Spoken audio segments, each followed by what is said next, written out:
Hello, thank you very much. First, I would like to thank the organizers for organizing this very nice workshop in this amazing place, and also Ahmed for the invitation. Well, I will talk about orbitronics, which is, it's not what's being discussing that much here, so I will spend a good time of my presentation with some overview. Well, most of the work I've been doing, I will present, is done in collaboration with this group from the Federal University in Rio de Janeiro. Luis Canônico also is a former student who is now in Barcelona. Although we have other collaborations, these are the main behind the works I'm presenting today.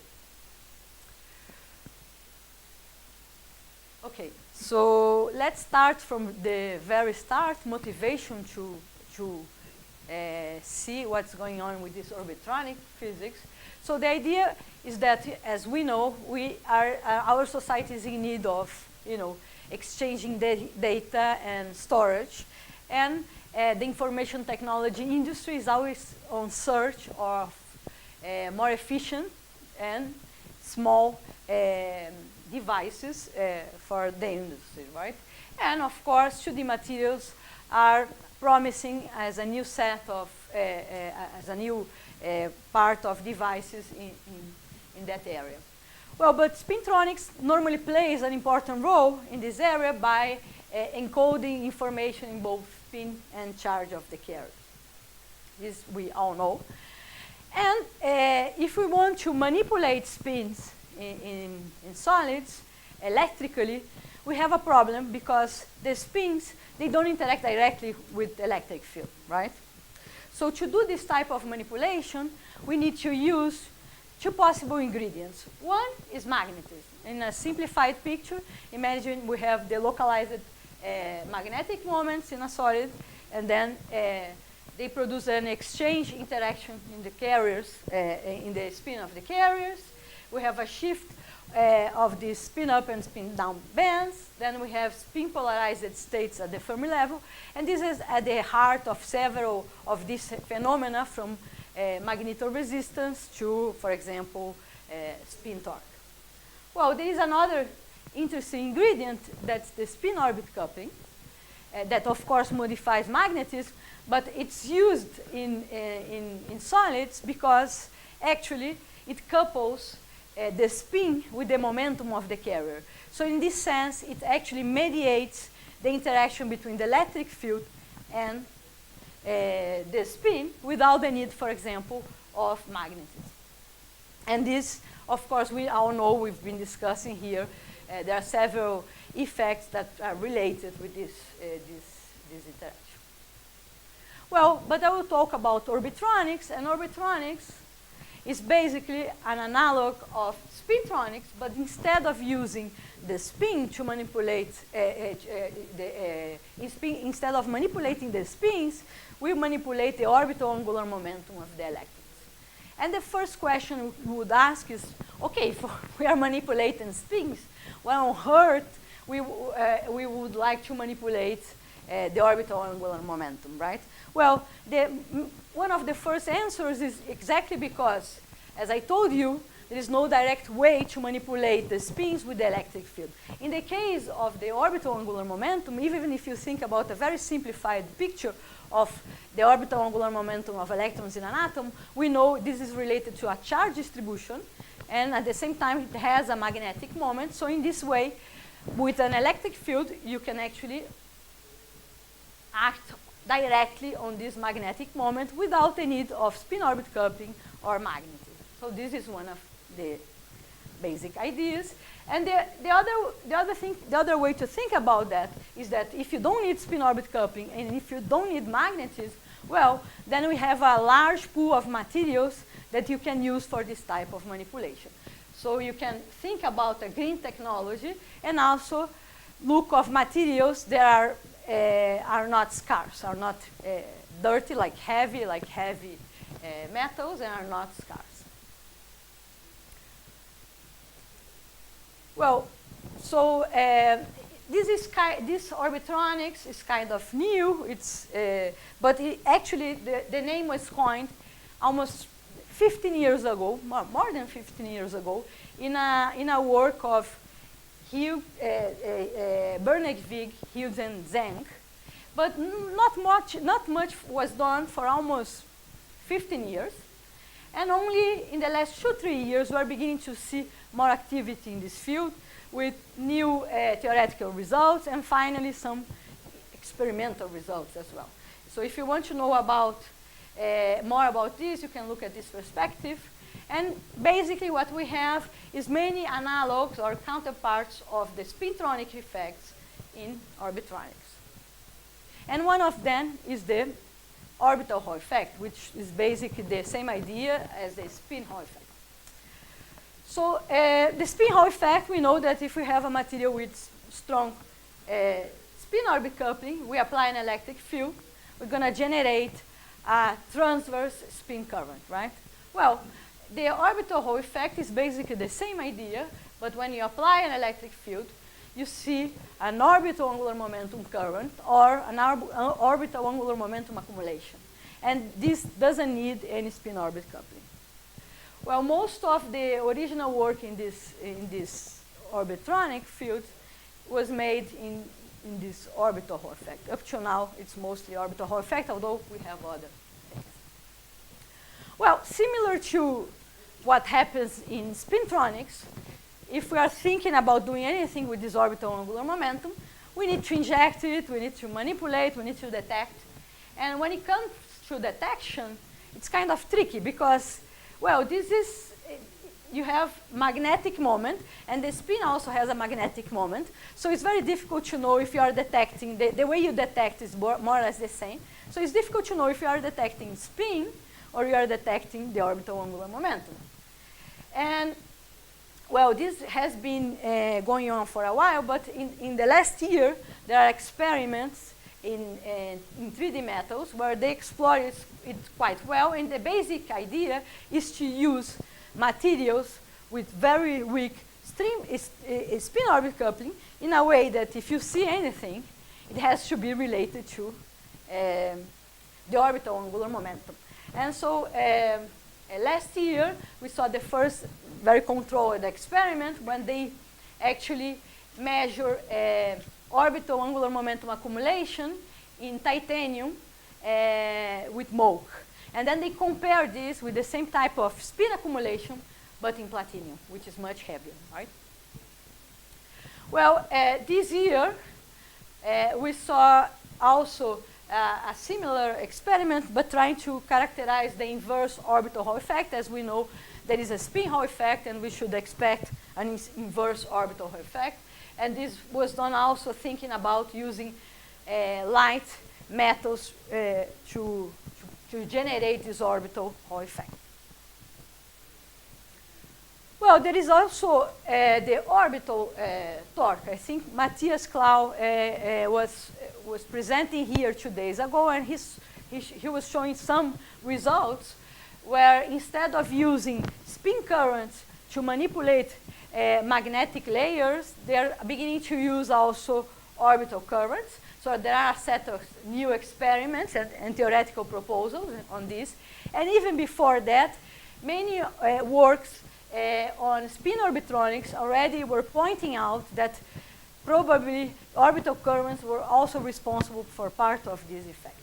So this is more or less what's going on in the field, and the experiments are mostly in 3D materials. So let me now move to 2D materials, which is more what I do.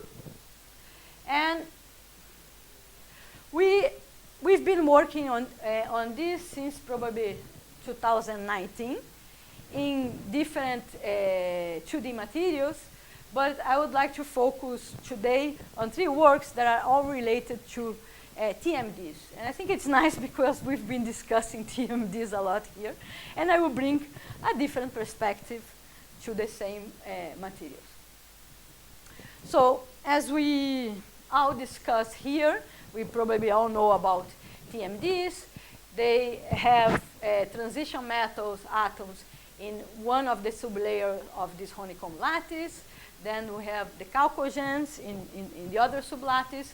If I talk about H, and some people use 1H, 2H, but this is a monolayer, okay, TMD. We have a system that has broken inversion symmetry, and because of that, we should expect also valley physics.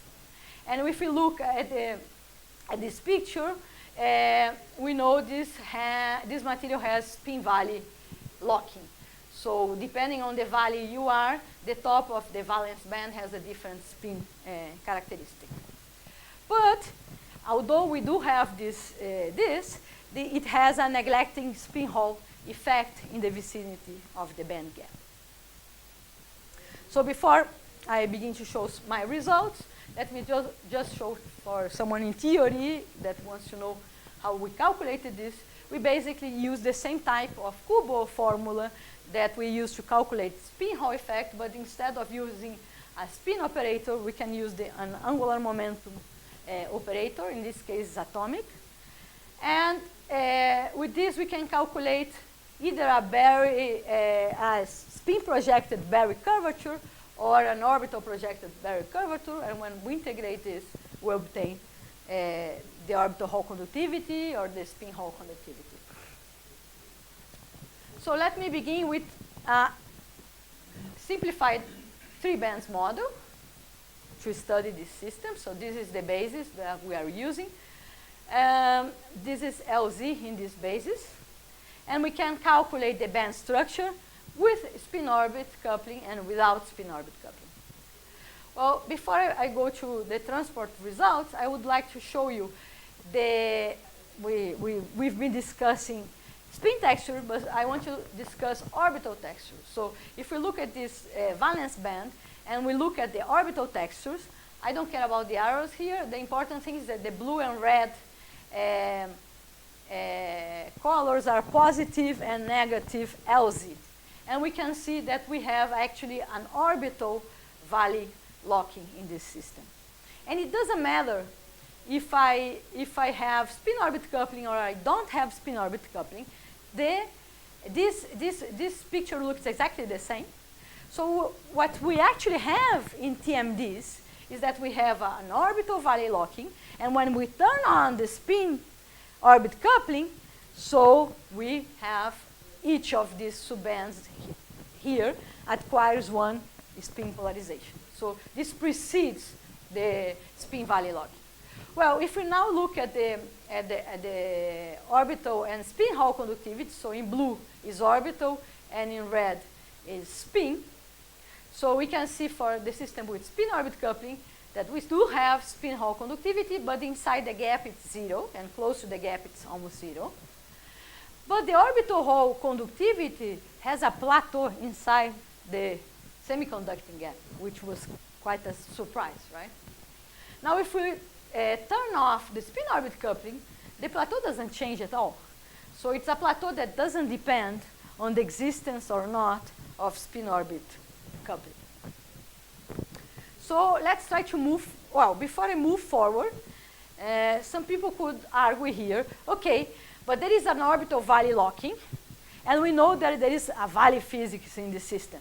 So this is just a way of looking at the valley Hall effect. So what we are seeing here is this valley Hall effect, but in the form of showing the orbital conductivity. Well, we had these questions as well, and to sort this out, we decided to do the following. Let's look at the MOS2 bilayer. Why the bilayer? Well, because in a bilayer, you recover inversion symmetry. So in principle, there is no valley physics in this material, right? It's inversion symmetric. You shouldn't have any LZ polarization, spin polarization, nothing like this. And we can again, now with DFT, we can calculate the orbital Hall effect of the monolayer and the orbital Hall effect of the bilayer. And the surprise is we still have the plateau, and not only we have the plateau, but the plateau is twice the size of the plateau of the monolayer. So, well, there is something going on. It's not we know it's not a Z2 topological insulator. There is nothing like that. But that should be something topological because we are getting twice the plateau here. So we kept working on that to understand, in the same work to understand a bit better what was going on. We decided to look at a very simplified model. This model, for a single TMD bilayer, it has a monolayer, it has only 2 bands. And for the bilayer, it has like 4 bands. These are, this is the basis. So I think 1 and 2 is related to the layer. And then we can calculate the band structure, and then we can look at the Berry curvature of the system. And of course, if we look at, if we're projecting layers, the Berry curvature at K and K prime, when we sum the 2 layers, has to be 0 because the system is centrosymmetric. But when we calculate the orbital Berry curvature, the orbitally projected Berry curvature, they are actually, they have the same sign in the 2 layers. So they sum up, and we have a finite orbital Berry curvature that then we can actually use, not exactly like that, to calculate a Chern number. So to calculate a Chern number in this system, we cannot calculate the Chern number of the Hamiltonian. This one is 0, but we can, and it's exactly possible to do that, to calculate the Chern number of a given operator. So we have a projector of the operator of the angular momentum. We project it in the valence band, and if the system is gapped, we can calculate this Chern number. It is, we calculate this Chern number, and it's 1 for the monolayer and 2 for the bilayer. But again, this is not a Z2 topological insulator. It has something about topology, but it's not a Z2. Well, we can ask, okay, you have this plateau, this is crazy. This is an insulator who is carrying the orbital angular momentum. But in fact, people working with TMDs might know that if you cut the TMDs in a zigzag orientation, this system has edge states. And the edge states, they cross the gap. So they have in-gap edge states, they cross the gap, and they also have, in the monolayer, they have orbital polarization. In the bilayer, no. I think the gray colors cannot be seen here. So in fact, the monolayer has edge states, but instead of having a pair of edge states, as in the case of Z2, it has 2 pairs. And the bilayer has 4 of these pairs. But still, in principle, there is a possibility of carrying this orbital angular momentum even in the insulating phase. So these were more or less the ingredients we had at one point. And there is something about topology in this system. There are these edge states, so what can you find more? So, and this is where I move. Before I discuss the relation between TMDs and higher order topological insulators, let me just comment a few things about these materials. So one possibility to look at is to look at the other possible topological phases that a material can have. One of them is the higher order topological phases, where instead of these basic symmetries of the Hamiltonian that protect these states, we can have special symmetries, the crystal symmetries, protecting gapless topological states. So we can have in-gap states that are protected by these symmetries. So this is basically a generalization somehow of the crystalline topological insulator. And the idea, the name is higher order because of the following. In a Z2 topological insulator, when you have a 3D system, the topologically states, they live in D minus 1. In a 2D material, they live in edges. In a 3D material, they live in surfaces. In high order topological insulators, they can live in D minus something else. It can be 2, for example, as in the case of 2D materials, because in 2D materials we are restricted, right? So in 2D materials, if you have a higher order topological insulator, it will lead to in-gap corner states in these materials. And there are several classifications. That's the complicated part about these materials. They have several classifications depending on the different symmetries that are protecting these states. It can be a two-fold rotation symmetry, a CN rotation symmetry, inversion, etc. Another interesting feature about these materials that several of them, they present also polarization, bulk polarization. It's a topological polarization, and you calculate this with a Barry phase. So why I'm talking about these materials? Well, because in a very recent, two very recent works, the two TMDs were classified as topological insulators. And they were classified with this classification. That's, I think it doesn't matter that much. You can calculate, it's similar to that calculation that was shown before, but you can use the eigenstates of the rotation operator and count them, the difference between them in some symmetric points compared to other symmetric points, and then you end up with some classification. And from this classification, we can also calculate the charge of the corner states that you get. But you can also cut the system. In a way, it preserves the symmetry that's protecting the state. So in the case of C3 symmetry, you have to cut this flake in an armature cut. And if you do that, you see that you have edge states, corner states, exactly inside the gap. This is what you see in red. Well,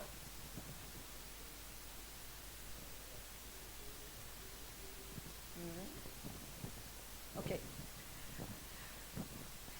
And there is also a polarization. Not only we have the charges, and then you have also a polarization in these materials, which is perpendicular to the zigzag edges. And what's the importance of this? Well, it means that this polarization and even this corner charge, if you cut the system in a zigzag orientation, which is perpendicular to the polarization vector, you end up having charge accumulation in your system. And this is why you have metallic edge states.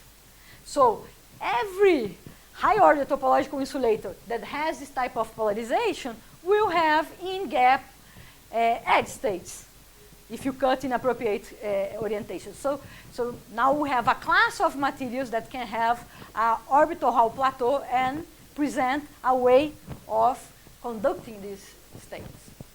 Well, I still have 5 minutes. I still can discuss a little bit of this.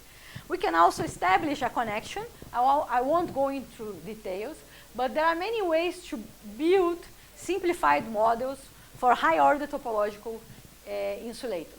One of them that was used for bismuth is to use 2 copies of the BHZ model. That's a model for normal topological insulators. So a normal topological insulator can be written in this base, for example.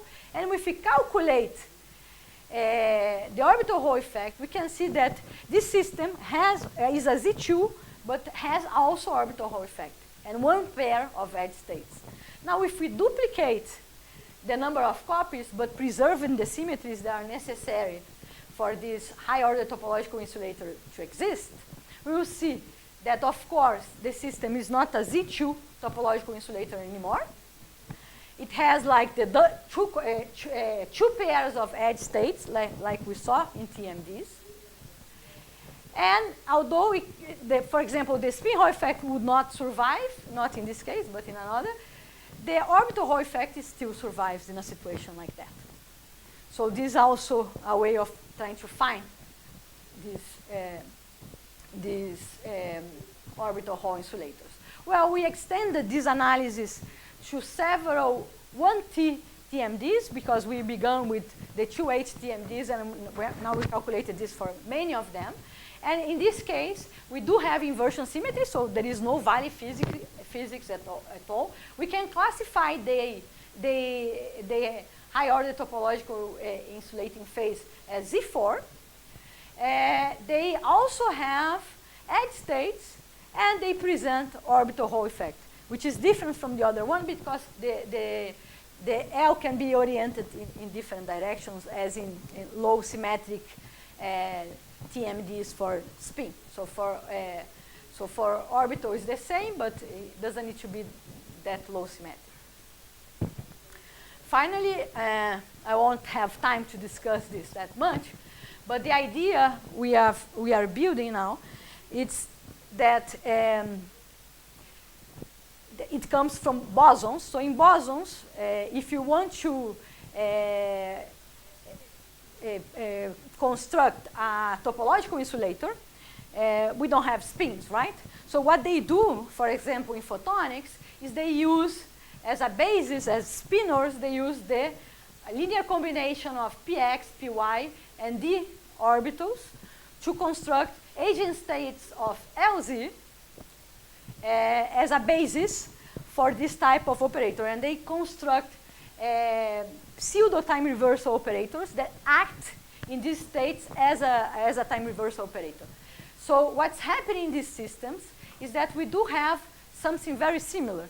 But instead of having just these states, we still have spin. So if you don't have spin-orbit coupling, which is strong enough to invert the bands, but we still have a gap where we have the pairs of d or p orbitals being inverted, we do have a situation when we have a spinors that are being represented by process of pseudo-time reversal symmetry operations.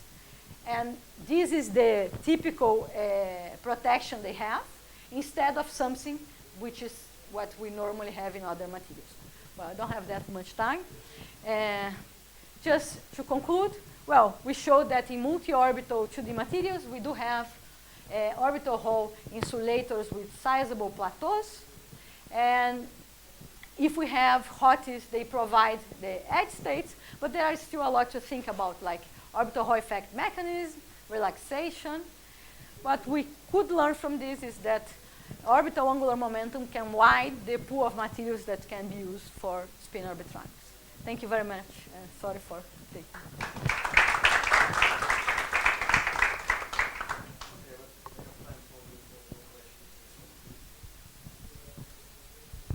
Thank you for this talk.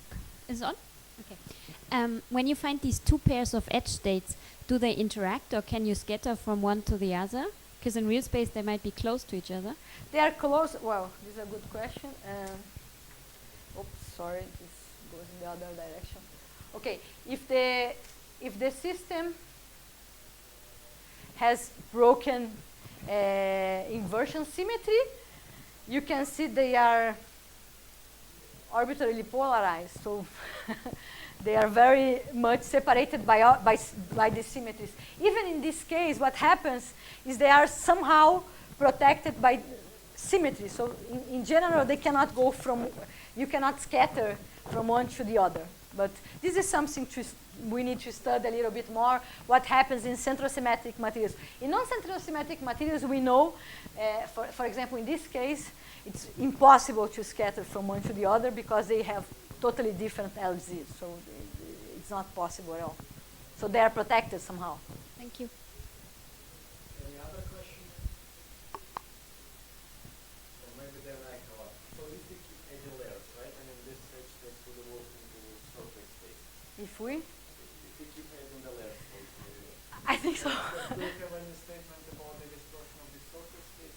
Not yet, no. But what we saw with this, so we can, with these higher order topological insulators, this model that I was showing is for bismuth. So, of course, this is 0, but if it's not 0, this is bismuth. So, in principle, I believe that, yeah, you have surface states in bismuth that they have somehow orbital angular momentum. You can, generate orbital Hall effect with them.